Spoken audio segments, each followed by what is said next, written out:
Olá, gente peregrina! Olá, gente membrezina! Eu estou gravando esse vídeo dia 1º de julho. Então eu acabo de colocar lá no mural da comunidade a lista dos contribuintes de Pix do mês de junho. Eu vou lá no extrato bancário, copio manualmente o nome de todo mundo, faço uma lista e informo para que todo mundo que contribua confira se o nome dele apareceu. Porque às vezes você está mandando Pix para o endereço errado e nem sabe. Então acostume-se a dar uma olhadinha, vê se o seu nome aparece lá. Tem que aparecer tantas vezes quantas você contribuiu. Tem pessoas que mandam R$5 um dia, R$3 no outro dia, 80 centavos no outro dia. Então, se foi assim, no final do mês tem que aparecer 3 vezes o nome dele, uma vez para cada contribuição. Eu nunca coloco o valor, de modo que é uma forma de você checar se a chave que você está usando está corretinha. Então, olhe lá. Eu sei que você está assistindo esse vídeo aqui dia 9 de julho, 8 ou 9, alguma coisa assim. Mas se você não olhou a lista, dê uma olhadinha. Se você contribuiu, cheque lá se o teu nome está lá. Se você não contribuiu, fica o convite. Contribua. Todo mês, no início do mês, eu publico a lista com o nome de todo mundo que contribuiu no mês anterior. Mais um vídeo da Tenda do Necromante, mais um da nossa Bíblia Livre, Êxodo 24, versos de 1 a 18. Vamos lá. Aí está, Êxodo 24, de 1 a 18. Na sua tela, o texto hebraico. Eu mesmo traduzo, então está no outro lado da tela. A tradução, caso você queira ler o livro de Gênesis inteiro já traduzido, Êxodo inteiro já traduzido, está no endereço da internet www.nossabiblialivre.com. Vamos então à leitura da minha própria tradução, e depois eu retorno fazendo o comentário verso a verso. E a Moshe ele diz: sobe a Yahvé, tu e Aharon, Nadav e Avihu, e 70 desde os velhos de Israel, e vós vos prostrais desde distante. E achega-se Moshe na separação dele a Yahvé, e eles se aproximam, e o povo não sobem com ele. E vai Moshe. E ele conta para o povo a totalidade das falas de Yahvé e a totalidade dos julgamentos. E responde à totalidade do povo, voz uma. E eles dizem, a totalidade das falas que falou Yahvé, nós faremos. E escreve Moshe a totalidade das falas de Yahvé. E ele desperta na manhã. E ele constrói um sacrificiatório debaixo da montanha. E 2 estela para 2 bastões de Israel. E ele envia os moços dos filhos de Israel. E eles fazem subir subimentos. E eles sacrificam sacrifícios, completações para Yahvé, touros. E toma Moshe a metade do sangue, e ele coloca nas cuias, e a metade do sangue ele aventa sobre o sacrificiatório, e ele toma o rolo da aliança, e ele grita nas orelhas do povo, e eles dizem, totalidade que falou Yahvé nós faremos e nós ouviremos. E toma Moshe o sangue, e ele aventa sobre o povo, e ele diz, eis o sangue da aliança que cortou Yahvé convosco sobre a totalidade dessas falas. E sobe Moshe, e Aharon, e Nadav, e Avihu. E Aharon, Nadav, e Avihu, e 70 dos velhos de Israel, e eles veem o Deus de Israel, e debaixo dos pés dele está um afazer de tijolo da safira, e conforme o osso dos céus para purificação. E os apartados dos filhos de Israel não envia ele a mão dele. E eles divisam o Deus, e eles comem e eles bebem. E diz Yahvé a Moshe: sobe tu a mim à montanha, e esteja tu lá. E eu dou para ti as tábuas da pedra, e a instrução, e o mandamento que eu escrevi para os fazer instruir. E levanta-se Moshe, e Yehoshua assisteu. E sobe Moshe à montanha do Deus. E aos velhos ele diz: assentai para nós neste, até que nós voltemos a vós. E eis Aharon e Hur estão convosco. Quem é senhor de falas, ele se achega a eles. E sobe Moshe à montanha, e cobre a fumaça a montanha, e instala-se o peso de Yahvé sobre a montanha de Sinai, e cobre-a a fumaça 6 dias. E ele grita a Moshe no dia 7º, desde o dia da fumaça. E a visão do peso de Yahvé era conforme um fogo comedor na cabeça da montanha para os olhos dos filhos de Israel. E vai Moshe no meio da fumaça, e ele sobe para a montanha, e está Moshe na montanha 40 dias e 40 noites. Muito bem, vamos ao comentário. Esse texto é muito confuso, muito confuso. Vamos prestar atenção e observar.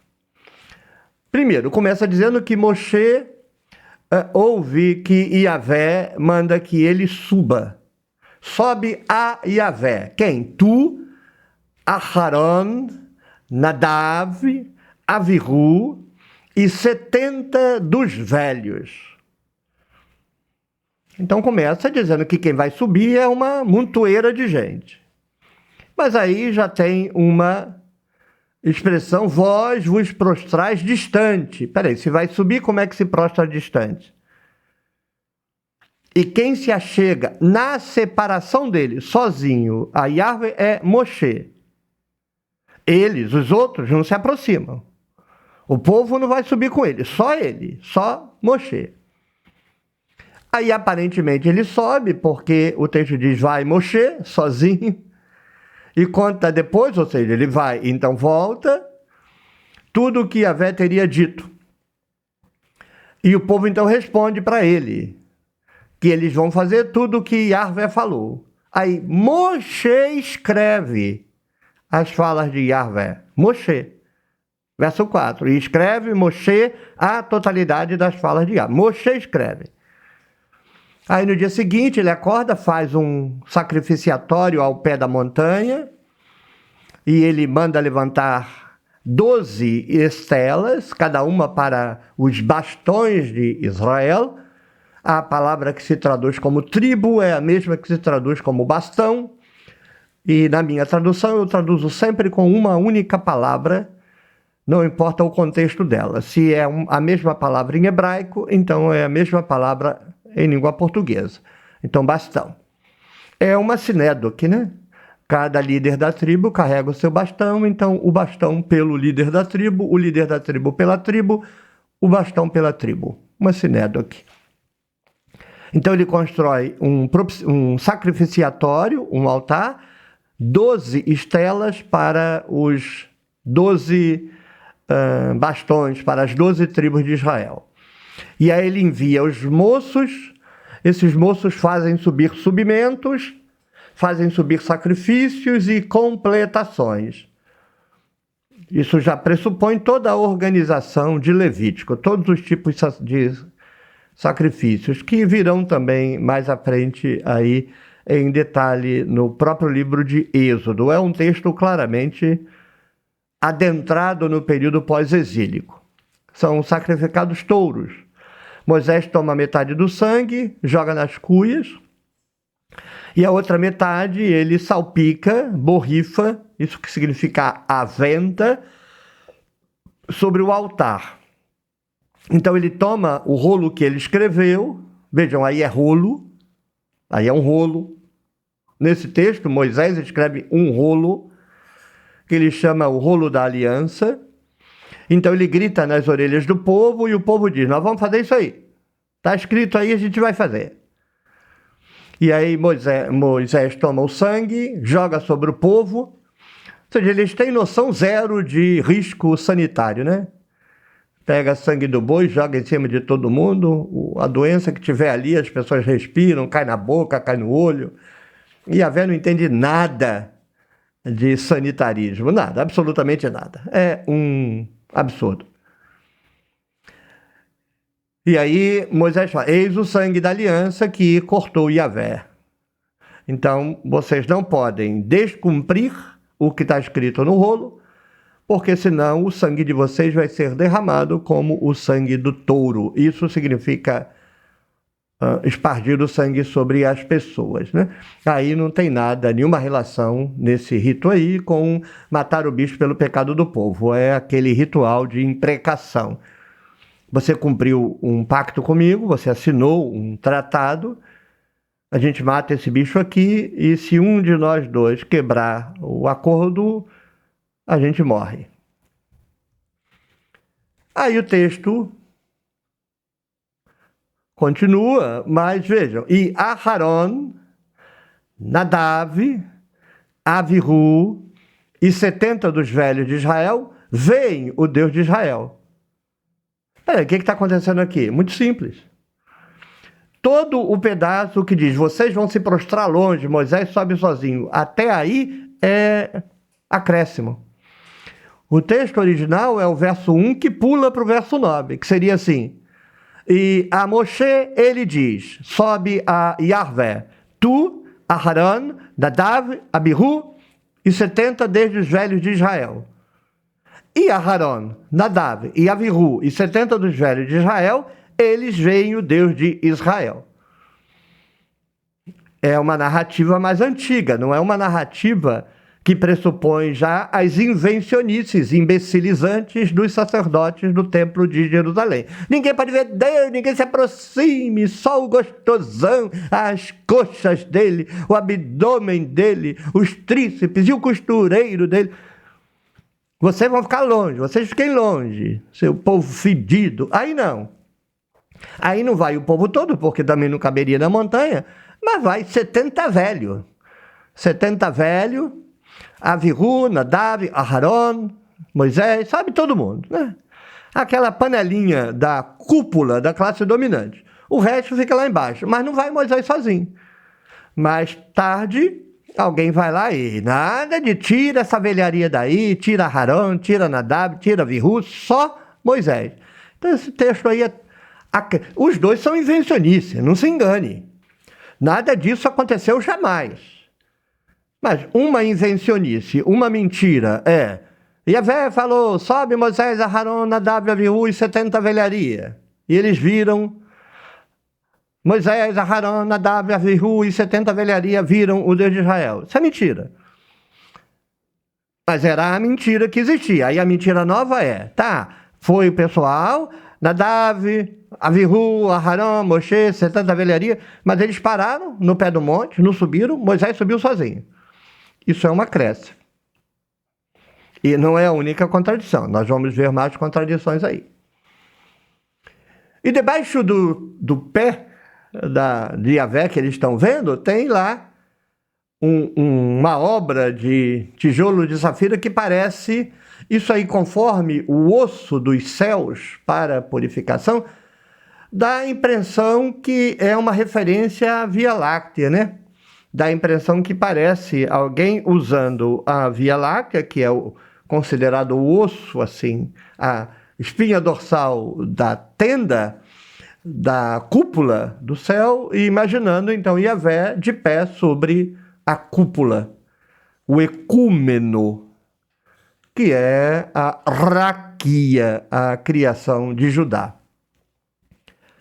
Mas os apartados dos filhos de Israel, ele não envia a mão dele. Eles divisam, enxergam, veem, discernem o Deus.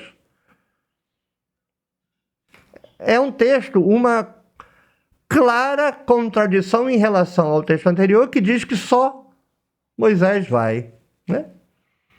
Bem, em todo caso, alguém pode interpretar assim: não, eles lá do pé da montanha veem, mas Moisés subiu sozinho. Tá, mas então o povo também está vendo, né? De qualquer forma, é muito confuso, né? E o texto está dizendo que eles, 70 velhos de Israel, veem o Deus. Os sacerdotes não vão gostar disso, mais tarde vão mudar isso aí. E eles comem, eles bebem, e aí Yahvé diz a Moshe: sobe tu a minha montanha. Uai, ele já não tinha subido? Vai lá no verso 2. Vai Moisés, ouve as coisas que Yahvé tem que dizer e conta para o povo. Ele sobe, agora que ele está subindo nesse novo acréscimo, isso é um acréscimo. E aí Yahvé diz: sobe a minha montanha de novo, né? Ele sobe, desce, sobe, desce, sobe, desce. E você vai ficar lá e eu vou te dar as tábuas da pedra. Mas peraí, ele já não tinha escrito o rolo? Numa versão, ele escreve o rolo. Na outra, ele recebe as tábuas da pedra. Tá vendo? Gente diferente, escrevendo em momentos diferentes, com teologia diferente, com conteúdo diferente, com roteiro diferente, com movimentação dos personagens de forma diferente, e depois alguém vai e costura, e não quer nem saber. Mas, professor, por que ele faz isso? Ele não vai ver que as pessoas vão perceber? Que pessoas que vão perceber? Que pessoas? Quantos anos a gente lê isso e não se dá conta? Percebe nada. O religioso é cego, absolutamente cego, não enxerga um palmo diante do nariz. Então, não sabemos exatamente por que eles faziam essas montagens mal feitas, mas cá entre nós, quem percebe? Se os pastores percebem, e 99% é cego, fica quieto, não fala nada, engana o povo. Se o povo percebe, faz de conta que não viu. O teólogo e o exegeta mequetrefe, que não vale pum de gato, vê, fica na dele. Faz as explicações espirituais, porque o que vale é essa tal da espiritualidade. Então, esse seu argumento não vale muito, porque quem é que vê? Muito pouca gente vê. E dá muito pouca gente que vê, quase ninguém fala. E lá eu vou te dar as tábuas, a instrução e o mandamento que escrevi para os fazer instruir. Mas ele já tinha dado, o povo já tinha falado lá, né? Não, é porque numa narrativa está acontecendo agora, na outra aconteceu de outro jeito. E alguém juntou as duas narrativas, não quer nem saber. É tipo dilúvio. Numa diz que o dilúvio aconteceu porque Deus abriu as comportas do céu e caiu aquele mundaréu de água. Na outra já diz que foi 40 dias de chuva. E você percebe isso quando? Não percebe nunca, porque você está sob o efeito hipnotizante dos perdigotos da revelação. O púlpito é um portal tridimensional de onde as águas da criação caem sobre você, nova criatura, na forma de perdigotos revelatórios. Então, o que o pastor falar, você vai repetir mecanicamente, bovinamente, papagaiamente, sem se dar conta. E quando você vai lá com o olho, em vez de você ver isso que está aí, claríssimo, num Moisés escreve o rolo, no outro, Deus dá as pedras. E para o seu cérebro é como se você não visse nada. E os manipuladores profissionais vão arrumar um jeito de dar uma explicação mequetrefe e você vai sair todo feliz com a sua explicação mequetrefe. Aí Moisés se levanta, a presença de Yehoshua aí é bem significativa, porque o nome do sumo sacerdote que ou toma o poder ou recebe o poder de quem tirou dos reis, se chama Yehoshua. Então quem está ouvindo essa história aí, Moisés sobe sozinho, mas Yehoshua, aí você olha para o sumo sacerdote que tem o mesmo nome, Yehoshua vai com Moisés, ou seja, é uma legitimação do trabalho do sumo sacerdote histórico, o primeiro sumo sacerdote, e ele sobe a montanha do Deus com Moisés. Mas ele fala aos velhos, vocês fiquem sentados aí, vocês não vão subir não. E Aharão e Hur vão ficar aí com vocês. Subiu, Nadav e Avihu sumiu. Aqui, um pastor desses aí, borra-botas, deveria anunciar para o povo a profecia daquele analgésico caseiro chamado Doril. Aqui está a profecia de Doril, porque antes era Aharon, Nadav e Avihu. Sumiram. Agora é Aharon e Hur. Essas histórias são inventadas. Aí vem aquele povo falar asneira, né? Vem zurrar aqui, dizendo que na cultura oral o pessoal tem tudo gravado. Meus ovos! Um conta uma história, o outro conta outra história. Se não tivesse escrito, você nunca ia saber que cada um contava uma história de um jeito. Mentia ao seu modo. A gente só está sabendo que as mentiras eram plurais. Mentiras plurais. Porque escreveram. Aí escreveu, é gato escondido com o rabicó de fora. E a gente está vendo. Aí quando vem esse pessoal da tradição oral aqui falar asneira, eu digo, estou ouvindo alguém zurrar linguística. Vai encher o saco. Não tem olho para enxergar o óbvio, só para repetir porcaria de autor conservador que fica inventando o troço. Então, Aharão e Hur somem, Nadav e Avihu ficam ali para resolver os problemas. Se tiver alguém do povo com problema, pergunte a eles, eles resolvem. E aí Moisés sobe sozinho. Aí vai Moisés sozinho. A fumaça cobre a montanha, aquele fumacê. Aqui um pastor poderia dizer, eis a profecia da maconha. Era muita fumaça, muita fumaça. Marizia, sente a marizia. Mas não é nada disso, aí não tem maconha, não tem nada disso aí. Isso aí tudo é invencionice que emula o incensório do templo, né? E aí, então, a presença, o peso, na sua Bíblia vai estar glória, né?